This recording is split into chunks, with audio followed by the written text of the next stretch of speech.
Hi everybody, and welcome back to Connected Living. Now, have you ever wondered exactly what it takes to get the seafood you eat to the market? Well, most of us probably take it for granted, but the men and women in the fishing industry risk their lives to get that seafood to the marketplace. Now, at this year's International Boston Seafood Show, I sat down with crab fisherman Captain Sig Hansen of the Northwestern. He's also one of the stars of Discovery Channel's documentary series, Deadliest Catch. And I found out what it takes to do one of the world's most dangerous jobs and why he does it.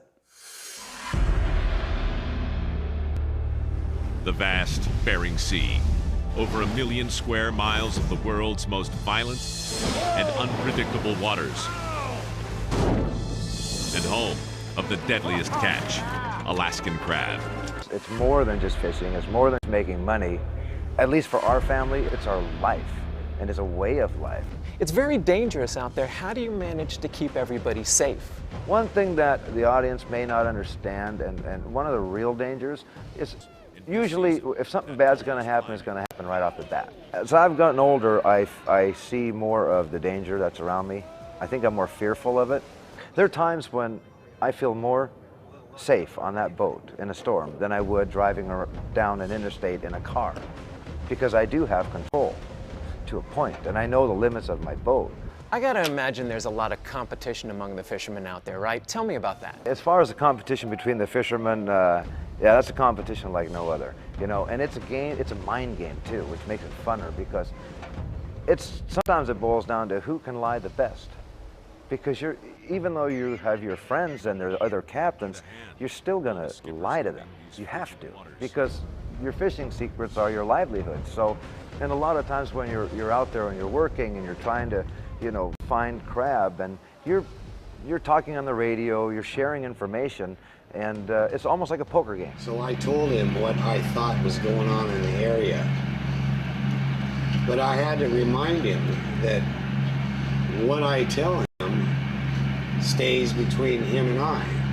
So I tell you what's going on, because I know what's going on down there. You know, I don't want to hear it from anybody else. Yeah, well, that's a given, I would think. What's it like for you being the captain of this ship and managing the ship, the crew, and all that goes along with that? Our boat is a little unique in that sense, because we have had the same men for so many years now. Even the guys that weren't fishing as children, even when they're at their worst and they hate me for pushing, I always get the good job and thank you when we get to town. And that's true passion. I've got a good crew. I'm lucky that way. Sig, what's the trickiest part about getting these pots back in the boat?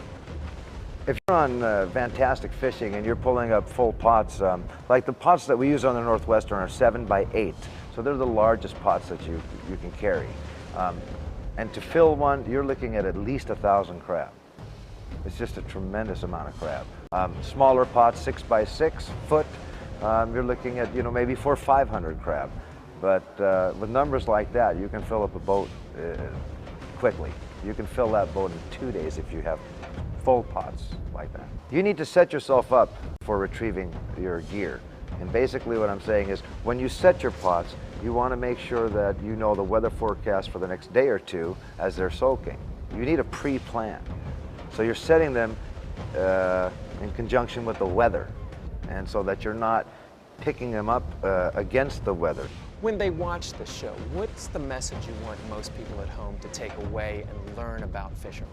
As far as what we do, I think, you know, when I was younger, people used to look down their nose on a fisherman.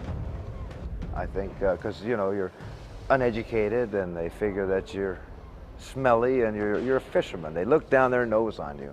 And now, after this show has aired, you know, you get a lot of respect, and people appreciate what you do. Now that this footage is out there and Discovery's put this on the air, you know, people see you in a different light. Well, I definitely have a better understanding and appreciation of the industry and the food it provides.